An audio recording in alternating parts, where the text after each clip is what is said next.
মঙ্গলবার সকালে সোশ্যাল মিডিয়ায় সুখবর দিলেন অভিনেত্রী রুক্মিণী মৈত্র। সমুদ্রের ঢেউয়ে মিশে যাওয়া দুটি পায়ের ছবি ভাগ করেন তিনি। সেখানে দেখা যায় একটি প্রাপ্তবয়স্ক মানুষের পা এবং আরেকটি ছোট বাচ্চার পায়ের ছাপ। আসছে নতুন ছবি হাঁটি হাঁটি পাপা, পরিচালনায় অর্ণব মিদ্যা। হাঁটি হাঁটি পাপা এক চিরন্তন ভালোবাসার গল্প।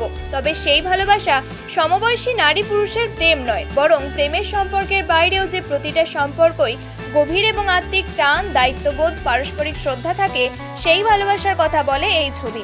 ছবির প্রসঙ্গে রুক্মিণী বলেন, হাঁটি হাঁটি পাপার গল্প যখন শুনি তখন কেন জানি না গল্পটা আমাকে ভীষণভাবে ছুঁয়ে যায়। তারপর চিত্রনাট্য সংলাপ নিয়ে দীর্ঘ একটা আলোচনা কাটাছেড়ার পর আজ আমার সত্যিই খুব ভালো লাগছে যে দর্শকের সামনে আমরা এরকম একটা ছবি উপহার দিতে চলেছি।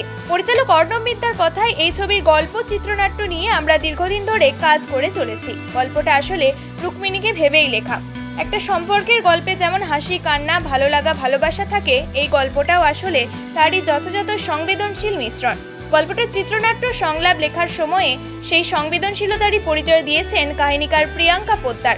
হাঁটি হাঁটি পাপা গল্পে খুব শীঘ্রই রুক্মিণীকে যে নতুন চরিত্রে আবারও দেখা যেতে চলেছে, সেই বিষয়ে কোনো সন্দেহের অবকাশ নেই।